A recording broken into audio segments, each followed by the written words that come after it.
Hey guys, this is John with Proficient Mower, and I also work as Briggs fan on JustAnswer.com. Today, after the Husqvarna here it's running. I shot a video earlier of it up there. Basically, customer said it wasn't running. I was gonna pull the carb on that. It's a Kohler. Show you guys how to clean it and everything, but the way it sounded doesn't sound like it needs it. I'm gonna let it run for about 30-40 minutes, make sure it's good before I give the customer a call back. But I have another one here. We got a few of them in since it's, just turning May next day or so. So I've got another one here. Basically, it's it's a yard machine, and it's got the Briggs Quantum engine on it. So basically, it had not a Quantum, but a Quattro engine. They also go by now the Briggs 500 series right here, but the older ones are called a Quattro. It's the same thing. It's basically the side mount gas tank with the carburetor and everything that's attached to the gas tank bolted onto the side. They're really good engines. The problem with them is, though, that the carburetors seem to clog up fairly easy. I'm going to show you guys in this video how to pull it apart, how to clean it, what to look for, what to spray out, and hopefully we'll be able to get it to fire up and run. I know this one has sat for a few years. It's in pretty good shape, but let's get to work. And we'll go ahead and get the carburetor off, and that way I can show you guys what to start looking for with it. Okay? So basically with this one, you're going to need a flathead screwdriver. You're going to need a Phillips head screwdriver. You're going to need sockets. The newer ones take a 3/8 socket, but you're also going to need a 1/2. And you might need something a little bit smaller. We'll figure it out here. But SAE sockets are good. I use the deep ones, deep sockets, just a small Craftsman set. So the first thing you want to do is you always want to wear gloves anyways, just because you're dealing with gasoline and stuff. These gloves are a little bit used once on a job, but I'm just going to reuse them real quick just to go ahead and get this thing open for you guys. Alright, so first thing we're going to need is this. We need a flathead screwdriver. And take your flathead. Hopefully this thing's adjusted right. We're trying to see what you guys can see here. Okay, so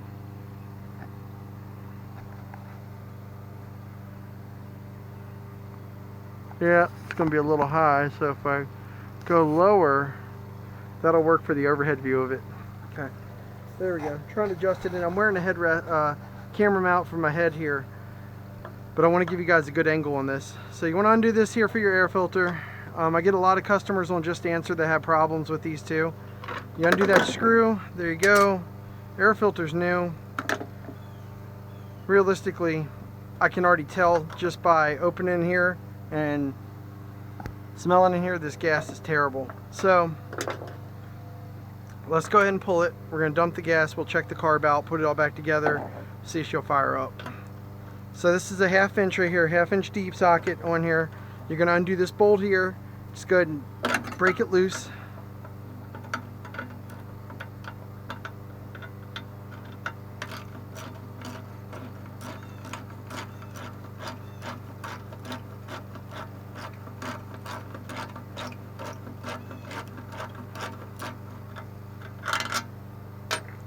Okay, and your next one's probably going to be about a 3/8 or could be 11/32. I'm going to try a 3/8 first to see.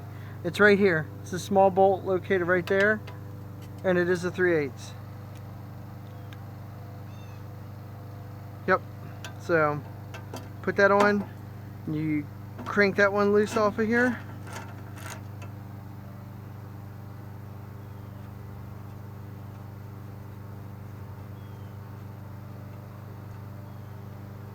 Okay, and at this point your gas tank's pretty much essentially free, but you just got to give it a little wiggle off of here. Make sure you just, don't lose anything because it attaches to that tube there.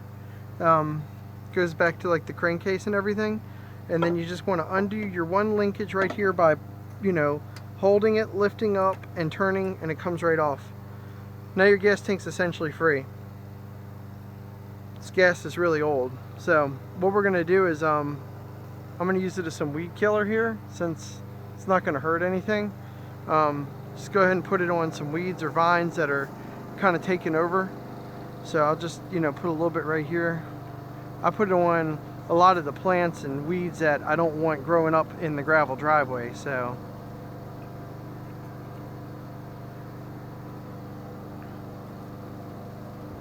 There we go. Wasn't that much gas in it, but that'll kill that stuff out. Then I can lay some new gravel.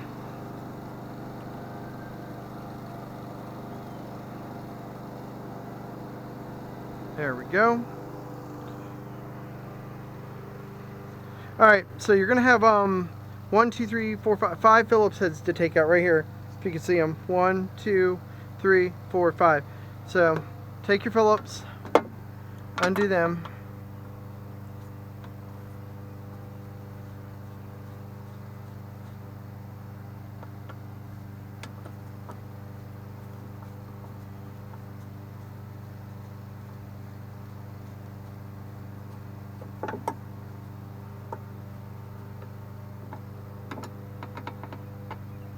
That Husqvarna still seems to be running good.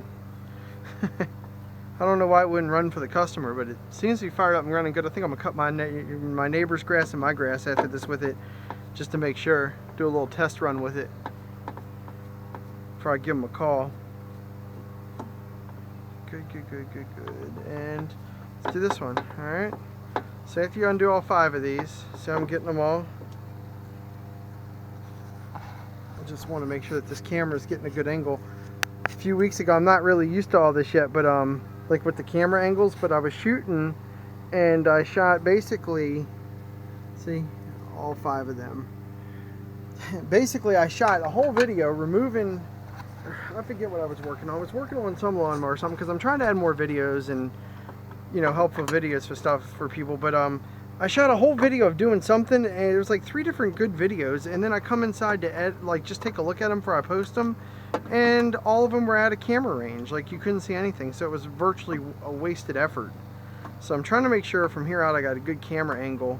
I do have a little tripod and stuff, but I like the head camera mount. It's easy, stays out of my way, and also it gives like a first-hand perspective of what you got to do. So you just crack that open a little bit. Saw a nice ginger colored gas in there. That's probably what the problem is going to be. So just take that, shake it out a little bit, get all that out. Okay. For the most part, it doesn't look dirty. This mower looks practically in really, really, really good shape. It just, I think it sat and the gas went bad, or they used bad gas in it. So let's grab some carb cleaner.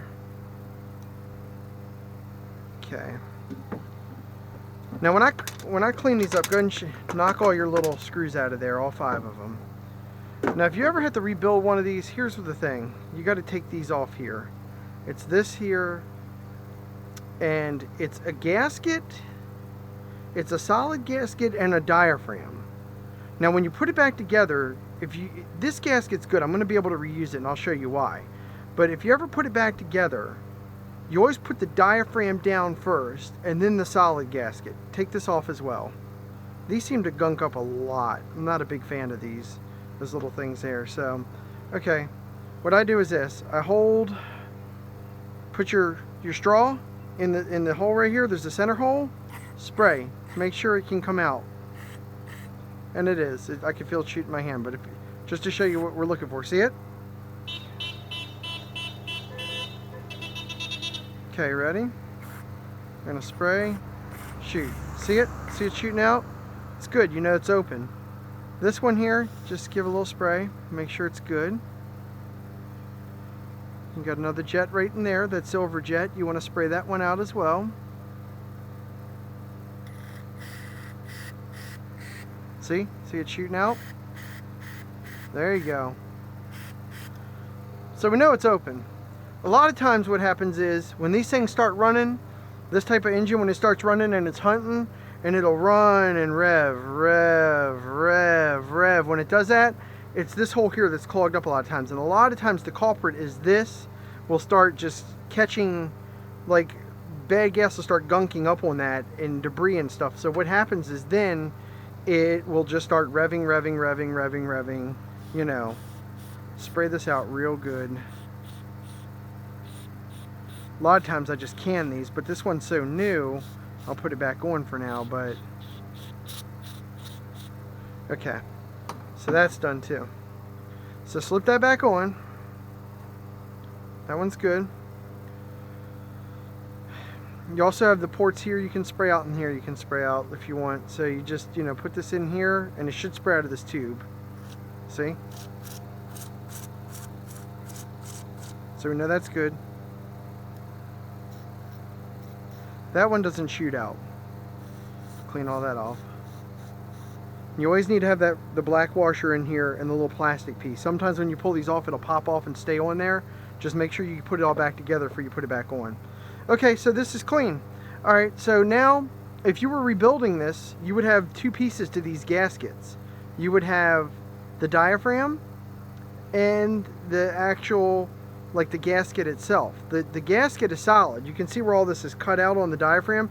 The cutout one would go down first on here, then the solid one. And the way it primes, I'll show you, is this. You go by following by pattern. So all this pushes down like this. This flap right here, this little teeny flap, when you prime, has got to suck up against that. If it doesn't, it will not pull gas. It won't. It'll just sit there. And a lot of times when they're old, they won't sit flush on here like this one is right now. I think this will be okay. We'll give it a try and I'll show you what to look for. So prime out all that old bad gas out of this thing. So you just, what I do is this. I set all this in, line it up real good, and make sure all your holes line up. Now we have them all lined up, all 5 of them. You take this, put it in, make sure you get it through. You don't want to tear the gaskets up. Just gently put them in. You'll feel it go into the metal of the tank. Do the next one.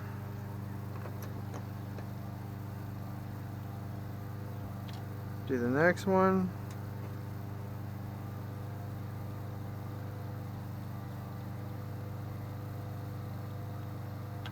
Next one. Set your 5th one in. Alright. Got all 5 of them in. The gasket's kind of lined up. What I like to do is you just get them all started.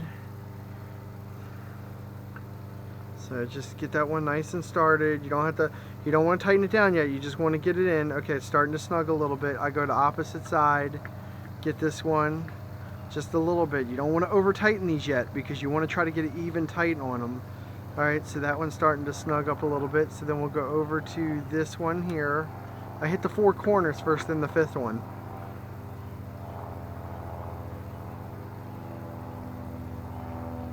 Okay, got that.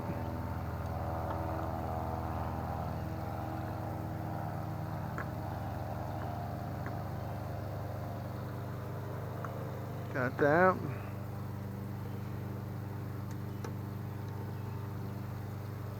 Now you're going to get the 5th one. Now once you got them all semi-tightened, take a rag and clean this thing up to some, all that gunk on the back.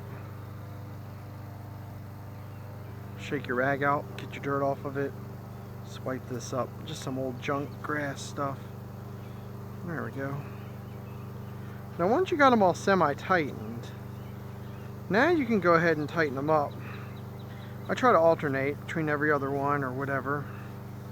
It's a really good mower. These engines are really good and they're easy to work on too, which makes it a lot nicer versus something that's a pain. So now I'll take this, tighten it up some, skip. Ready? Tighten it up some, skip. We'll go back over to this one. Let's just do this one. Tighten it up. Okay. And then tighten it up. And then you have your 5th one. Tighten it up. So there you go. All tightened up.